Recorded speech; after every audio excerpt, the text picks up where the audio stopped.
Olá, alunos e familiares, vamos a mais uma videoaula online. Vamos embora!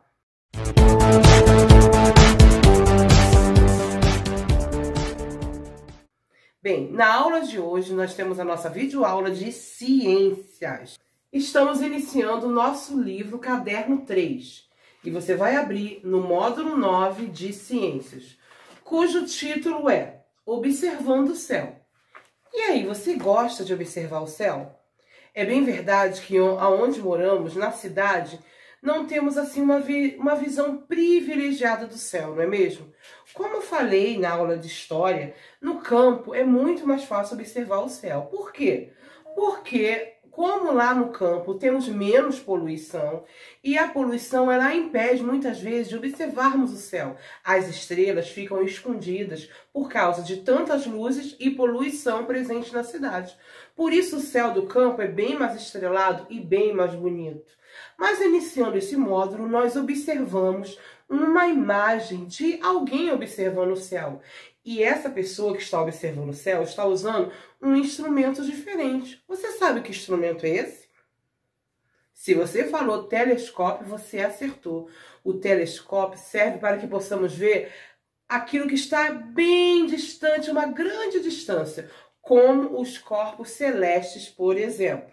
E é sobre isso que vamos falar nessa videoaula, sobre os corpos celestes. A astronomia é a ciência que estuda os astros. Chamamos de astros todos os corpos celestes presentes no espaço. São eles estrelas, planetas, cometas, satélites, entre outros. Vamos falar um pouquinho sobre cada um deles agora. As estrelas, por exemplo. As estrelas, elas são corpos celestes que têm luz próprias. Existem diferentes estrelas, muitas estrelas, estrelas de vários tamanhos. E os estudiosos dizem que as estrelas que a gente está vendo aqui, que estão brilhando no céu, algumas delas já morreram há muito tempo atrás, mas o seu brilho ainda permanece. Olha que interessante. E você sabe qual é a estrela mais próxima da Terra e a maior estrela? E aí, o que você me diz? Será que você falou estrela cadente? A maior estrela é o Sol. Você sabia que o Sol é uma estrela? Olha que legal! E que estrela linda, não é mesmo? E muito grande e muito próxima da Terra. Vamos continuar falando sobre os corpos celestes. Tome nota aí. Além de estrelas, temos também os planetas. Os planetas são corpos celestes que não têm luz própria. Eles giram em volta de uma estrela. E você sabia que a Terra é um planeta? Sim, e ela não tem luz própria. Existem 8 planetas no sistema solar. E a Terra, o planeta que nós habitamos, é um deles. Ela não tem luz própria, professora? Como assim? Se nem fica tudo escuro? É verdade, porque a Terra recebe iluminação do Sol e da Lua. Mas lembre-se bem, os planetas não possuem luz própria, diferente das estrelas que acabamos de falar. Os cometas são formados por gelo e também por poeira. E algumas vezes até apresentam rochas em sua composição. Olha que interessante, eles viajam ao redor do Sol. Sabe, há muito tempo atrás, em fevereiro de 1986, criou-se uma grande especulação a respeito de um cometa, chamado Cometa Halley. Vocês podem pesquisar isso no Google depois. Eu tinha a idade de vocês, sim, eu era bem pequena, eu me lembro muito bem. Todos comentavam que ia aparecer o cometa Halley e que nós poderíamos ver a olhos nus. Como assim olhos nus? Não precisaríamos de telescópio para poder observar esse cometa. Ele ia passar no céu. Olha o desenho dele aqui atrás. Olha que lindo. E todo mundo poderia verificar isso aqui no Rio de Janeiro, lá em 1986. Esse cometa Halley, ele passa a cada 75 anos e dá para a galera ver, observar sem o telescópio. Só que, na verdade, foi uma frustração aqui. Me lembro, apesar de eu ser criança na época, me lembro muito bem. Não conseguimos ver o tal cometa Halley. Pelo menos aqui no Rio de Janeiro, não. Talvez em algum estado do Brasil ele até tenha aparecido. Mas aqui no Rio de Janeiro a gente ficou só na vontade mesmo. Então, esse cometa ele deve aparecer novamente lá pelo ano de 2061, porque é entre 75 a 76 anos depois que ele aparece. Como ele apareceu em 86, ele deve aparecer em 2061 ou 2062. Bem, quem estiver vivo, verá. Vocês com certeza vão ver, né? Porque estão muito novinhos. Vocês estarão velhinhos com 70 anos, vão poder ver o cometa Halley e vão falar: ih, a professora Silmara me falou sobre esse cometa. Já imaginou? Vão lembrar de mim quando estiverem velhinhos, hein? Mas, continuando nosso estudo sobre os corpos celestes. Os asteroides são corpos celestes que viajam ao redor do Sol. Quando um asteroide se aproxima do planeta Terra, sabe o que acontece com ele? Ele se incendeia e assim forma o que chamamos de estrela cadente, que pode muito bem ser vista a olho nu. E aí, você já viu uma estrela cadente? Converse com a sua família, vê se alguém já viu, seu pai, sua mãe, seus avós. Quem sabe alguém já conseguiu ver uma estrela cadente vindo assim no céu. É bem legal, não é mesmo? A Lua. A Lua é o único satélite natural da Terra. Os satélites naturais são corpos celestes que orbitam. Você sabe o que é orbitar? Orbitar significa girar em torno de. Então, os satélites giram em torno de um planeta ou um astro e não têm luz própria.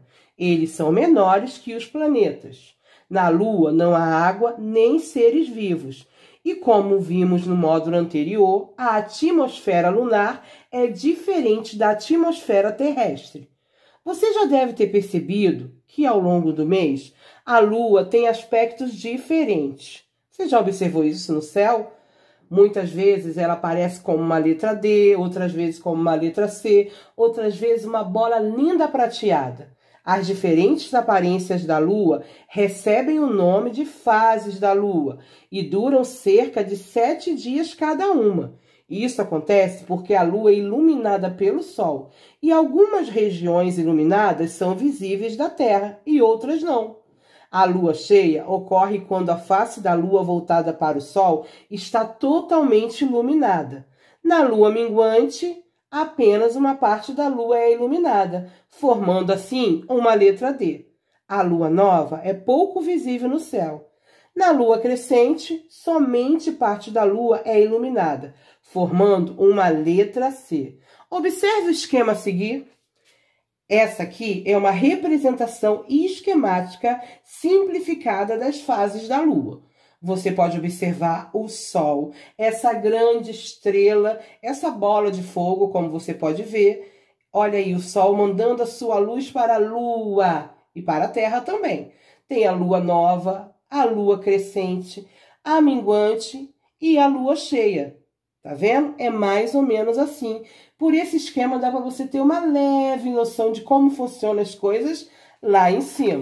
Você sabia que existem várias superstições e tradições acerca disso? Converse com seus pais ou com seus avós. Eu acho que eles devem saber alguma história que envolva a fase da Lua. Por exemplo, a minha mãe tinha um costume. Ela fazia sempre o seguinte: dizia que deveríamos cortar o cabelo na lua cheia para que o cabelo ficasse mais cheio. E se cortássemos na lua crescente, ele cresceria rápido. Ah, se cortássemos na lua nova, ele ficaria brilhante com fios novos. Mas não poderíamos nunca cortar na lua minguante, porque ele iria minguar e não iria crescer. Isso somente são lendas, costumes dos povos antigos, dos povos indígenas, mas muitas pessoas ainda vivem dessa cultura, baseado nas fases da Lua. Eles calculam até mesmo quando o bebê irá nascer. Muitas pessoas acreditam que o bebê ele demora 9 luas para nascer. E quando faz a 9ª lua, a 9ª lua, no caso, o bebê nasce. Você conhece alguma superstição a respeito das fases da Lua? Me conta aí. Você já observou que quando você vai andando, até mesmo de carro, dá para observar até um pouco melhor? Parece que o Sol ou a Lua está andando com você, atrás de você, tipo te seguindo? Será que isso é verdade? Realmente os astros nos seguem? Não, isso não é verdade. O que acontece é que a Terra está se movimentando. Então nós temos essa sensação de que a Lua, ou o Sol, ou até mesmo as estrelas estão andando juntamente conosco. Isso se chama movimento aparente dos corpos celestes. Não é um movimento real, mas somente uma impressão que temos devido ao movimento do planeta Terra. Observe agora essa representação esquemática simplificada do movimento de rotação da Terra. Nosso planeta gira ao redor de si mesmo como se fosse um peão. Esse movimento é chamado de rotação. Note que, por causa desse movimento, ao longo do dia, uma parte da Terra é iluminada pelo Sol, enquanto a outra está no escuro. À medida que o planeta gira ao redor de seu próprio eixo, a região iluminada muda. Onde era noite, torna-se dia, e onde era dia, passa a ser noite. Esse giro leva cerca de 24 horas para se completar e ocorre sempre da esquerda para a direita. Finalmente descobri por que quando é dia do Brasil, é noite no Japão. E aí, você descobriu? Me conte então o que você descobriu sobre isso, de acordo com o que eu acabei de falar sobre esse movimento da Terra chamado rotação.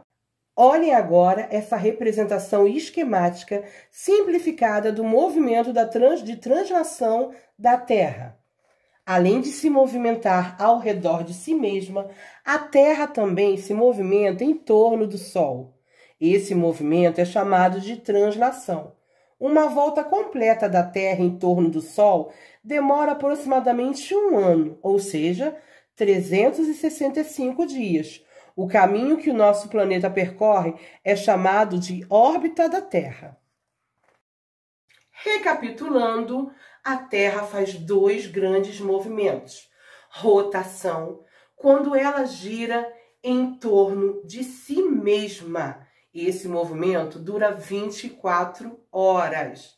E o movimento de translação, quando ela gira em torno do Sol. E esse movimento dura 1 ano, ou seja, 365 dias. Eu espero que vocês tenham curtido bastante essa aula sobre os corpos celestes. Eu adorei! Eu vou deixar aqui agora as páginas para vocês fazerem, tá bom? E vamos lá, estudem sempre, continue com uma rotina de estudo, continue arrasando. Até a próxima aula. Não se esqueçam, amanhã é feriado, tá bom? Então até segunda. Beijo, beijo.